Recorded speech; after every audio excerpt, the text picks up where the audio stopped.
Legenda Malin Kundang. Kisah ini terjadi di pesisir pantai di Sumatera Barat. Dikisahkan, terdapat sebuah keluarga yang hidup dalam kemiskinan. Untuk mengubah nasib, sang ayah pergi merantau, meninggalkan istri dan anaknya bernama Malin Kundang.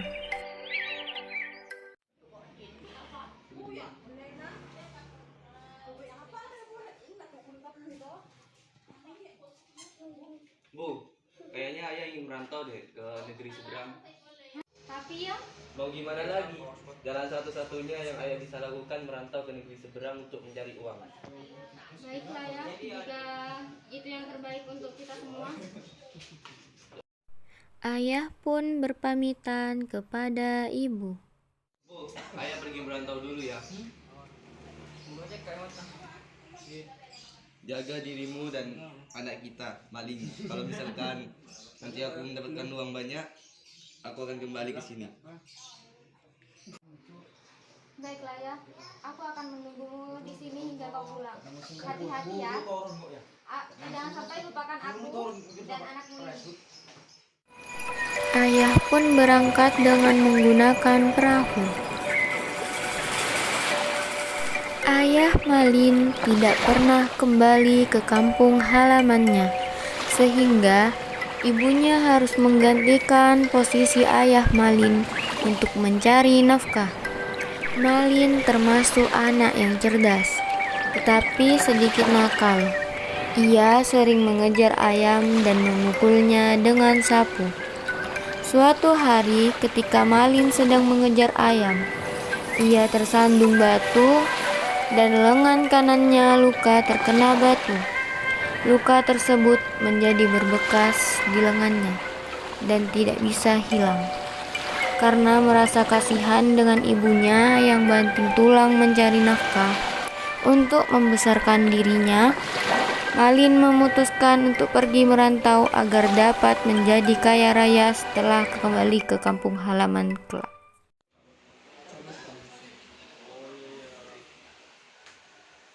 Bu, aku ingin merantau. Kenapa kau ingin merantau, Nak? Di sini saja bersama ibu. Biarkan ayahmu saja yang pergi merantau ke negeri seberang. Awalnya ibu Malin Kundang kurang setuju, mengingat suaminya juga tidak pernah kembali setelah pergi merantau. Tetapi Malin tetap bersikeras. Aku juga ingin seperti ayah, Bu. Aku merasa kasihan pada ibu yang setiap hari harus membanting tulang untuk mencari nafkah. Aku juga ingin mencari nafkah untuk kita, Bu. Malin, baiklah Nak, jika itu memang keinginanmu. Tapi jangan lupakan ibumu di sini ya. Hati-hati dalam perjalanan. Malin pergi merantau dengan menumpang kapal seorang saudagar. Selama berada di kapal, Malin Kundang banyak belajar tentang ilmu pelayaran pada anak buah kapal yang sudah berpengalaman. Di tengah perjalanan, tiba-tiba kapal yang dinaiki Malin Kundang diserang oleh bajak laut. Kalian, serahkan semua harta kalian yang ada di kapal itu. Siapa kalian? Mengapa kalian meminta harta kami? Kami bajak laut, serahkan semua harta kalian sekarang. Akan tetapi pada akhirnya semua barang dagangan para pedagang yang berada di kapal dirampas oleh bajak laut. Bahkan sebagian besar awak kapal dan orang yang berada di kapal tersebut dibunuh oleh para bajak laut. Malin Kundang beruntung. Dia sempat bersembunyi di sebuah ruang kecil yang tertutup oleh kayu, sehingga tidak dibunuh oleh para bajak laut. Malin Kundang terkatung-katung di tengah laut, hingga akhirnya kapal yang ditumpanginya terdampar di sebuah pantai. Dengan tenaga yang tersisa, Malin Kundang berjalan. Sepertinya ada sebuah desa di sana. Aku bisa minta pertolongan di sana. Malin Kundang pun menuju ke desa yang terdekat dari pantai itu. Desa tempat Malin terdampar adalah desa yang sangat subur. Dengan keuletan dan kegigihannya dalam bekerja, Malin lama-kelamaan berhasil menjadi seorang yang kaya raya. Ia memiliki banyak kapal dagang dengan anak buah yang jumlahnya lebih dari 100 orang. Setelah menjadi kaya raya, Malin Kundang mempersunting seorang gadis untuk menjadi istrinya. Berita Malin Kundang yang telah menjadi kaya raya dan telah menikah sampai juga kepada ibu Malin Kundang. Ketika ibu sedang menyapu di teras. Trok. Bu. Ya, ada apa ya, Pak? Ibu sudah tahu belum kalau anak ibu yang bernama Malin itu udah menikah? Benarkah? Wah, syukurlah. Sekarang dia sudah mendapatkan dambaan hatinya ya. Semoga saya doakan agar dia selalu. Ibu Malin Kundang merasa bersyukur dan sangat gembira. Anaknya telah berhasil. Sejak saat itu, Ibu Malin setiap hari pergi ke dermaga, menantikan anaknya yang mungkin pulang ke kampung halamannya. Setelah beberapa lama menikah, Malin dan istrinya melakukan pelayaran disertai anak buah kapal serta pengawalnya yang banyak. Ibu Malin yang melihat kedatangan kapal itu ke dermaga, melihat ada 2 orang yang sedang berdiri di atas geladak kapal. Ia yakin kalau yang sedang berdiri itu adalah anaknya, Malin Kundang beserta istrinya. Apakah itu Malin anakku? Apakah dia bersama istrinya? Malin, apakah ini benar kau, Malin? Kau dari mana saja, nak? Ibu rindu padamu. Sekarang kamu udah menjadi saudagar kaya ya.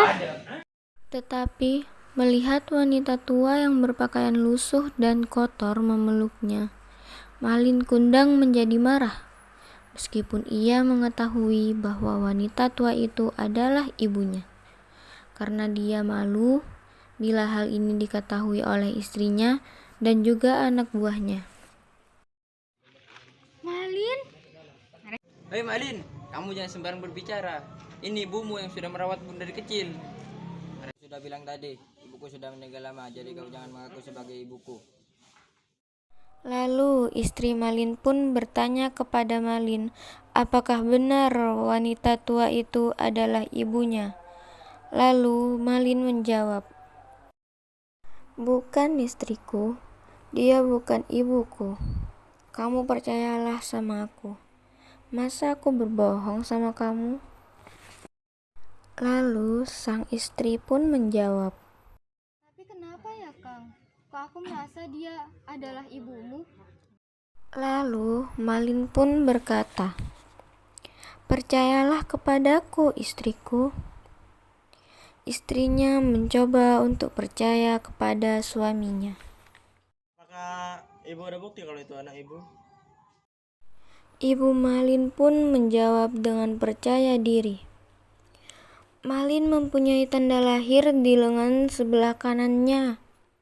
Tunjukkan lengan kanan kamu. Jika benar berarti kamu adalah anak ibu itu. Baiklah. Ketika lengannya dilihat, benar bahwa ada tanda lahir di lengan kanannya. Berarti benar ia adalah anak ibu itu. Kamu sudah tidak bisa mengelak lagi, nak. Kamu adalah Malin, si anak ibu itu. Tidak mungkin. Ini sebuah kemustahilan. Jadi kalau begitu sudah jelas bahwa kamu adalah anak ibu ini. Malin pun berkata, aku tidak percaya. Ayo pengawal, kita berlayar lagi. Ayo istriku, kita pergi dari sini. Lalu istrinya pun menjawab, aku sekarang yakin bahwa kau adalah anak ibu ini. Aku tidak suka memiliki suami durhaka sepertimu. Terserah apa katamu. Mendapat perlakuan seperti itu dari anaknya, Ibu Malin Kundang sangat marah. Ia tidak menduga anaknya menjadi anak durhaka. Karena kemarahannya yang memuncak, Ibu Malin menyumpahkan anaknya.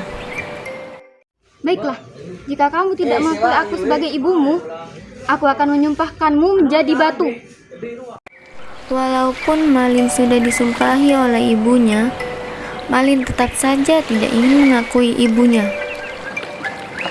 Maka setelah itu, benar, ketika Malin berbalik badan untuk meninggalkan tempat itu, doa sang ibu dikabulkan dan akhirnya Malin menjadi batu.